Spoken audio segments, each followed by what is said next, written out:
سعودی عرب کے شہر طائف سے ایک بہت ہی دل دہلا دینے والی خبر سامنے آئی، جہاں ایک تفریحی پارک یعنی خوشیوں اور کہکہوں سے بھری جگہ اچانک ایک بڑے سانحے کا مرکز بن گئی۔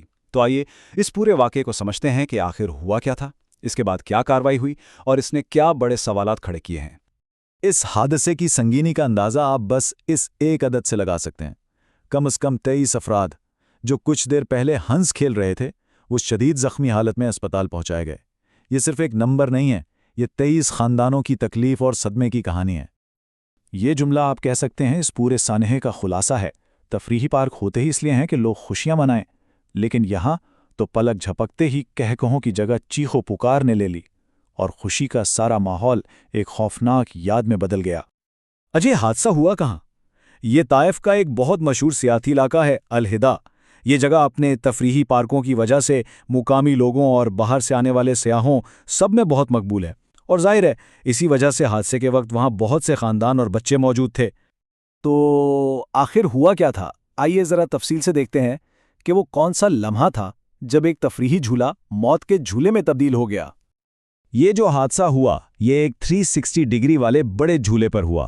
آپ جانتے ہیں یہ وہ سواریاں ہوتی ہیں جو بہت اونچائی پر لے جا کر تیزی سے گھومتی ہیں اور لوگ ان پر بیٹھتے ہی سنسنی اور جوش محسوس کرنے کے لیے ہیں۔ اس وقت بھی لوگ اسی تھرل کے لیے لائن میں کھڑے تھے۔ اور پھر وہ سنسنی ایک خوفناک حقیقت میں بدل گئی۔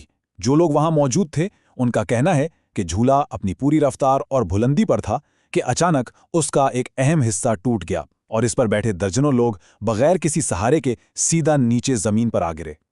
اس تباہی کے بعد اس پارک میں کیا منظر تھا اور جو امدادی ٹیمیں پہنچیں انہوں نے اس افراتفری کو کیسے سنبھالا؟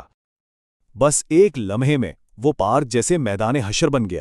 ہر طرف چیخیں تھیں، بھگدڑ مچی ہوئی تھی، لوگ خوف میں اپنے پیاروں کو ڈھونڈ رہے تھے، محفوظ جگہ کی طرف بھاگ رہے تھے، اور زخمیوں کی چیخو پکار نے تو فضا کو اور بھی غمگین کر دیا تھا۔ لیکن اس شدید افراتفری میں بھی جو ایمرجنسی ٹیمیں تھیں انہوں نے بہت تیزی اور پروفیشنلزم کا مظاہرہ کیا۔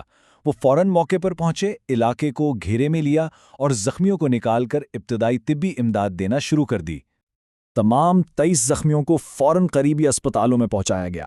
ظاہر ہے اتنی اونچائی سے گرنے کی وجہ سے زیادہ تر لوگوں کو بہت شدید چوٹیں آئی ہیں، اور خبروں کے مطابق کئی افراد کی حالت اب بھی تشویشناک ہے اور ڈاکٹرز ان کی جان بچانے کی پوری کوشش کر رہے ہیں۔ اب سوال یہ ہے کہ اتنے بڑے واقعے پر حکومت کی طرف سے کیا رد عمل آیا؟ حکام نے کچھ بہت فوری اور بڑے اقدامات اٹھائے۔ سعودی حکام نے معاملے کی سنگینی کو دیکھتے ہوئے 4 بڑے قدم اٹھائے۔ سب سے پہلے تو پارک کو فوراً سیل کر دیا گیا۔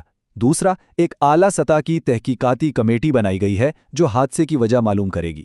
تیسرا، پارک کی انتظامیہ اور متعلقہ عملے کو پوچھ گچھ کے لیے حراست میں لے لیا گیا ہے۔ اور چوتھا، حکومت نے صاف صاف کہہ دیا ہے کہ اگر کسی کی بھی غفلت ثابت ہوئی تو اسے سخت ترین سزا دی جائے گی۔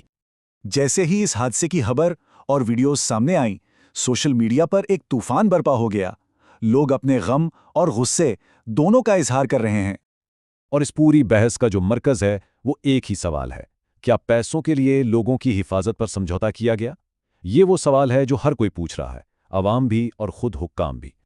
جو دلخراش ویڈیوز اس حادثے کی بنی تھیں وہ سوشل میڈیا پر آگ کی طرح پھیل گئیں، جس سے لوگوں میں تشویش اور بھی بڑھ گئی۔ ان کلپس کو دیکھ کر لوگوں نے براہ راست اس حادثے کی ہولناکی کو محسوس کیا، اور اسی وجہ سے احتساب کا مطالبہ اور بھی زور پکڑ گیا ہے۔ عوام کی طرف سے اب بنیادی طور پر 3 مطالبات سامنے آ رہے ہیں۔ پہلا، تفریحی پارکوں میں سیفٹی کے معیار کو سخت سے سخت کیا جائے۔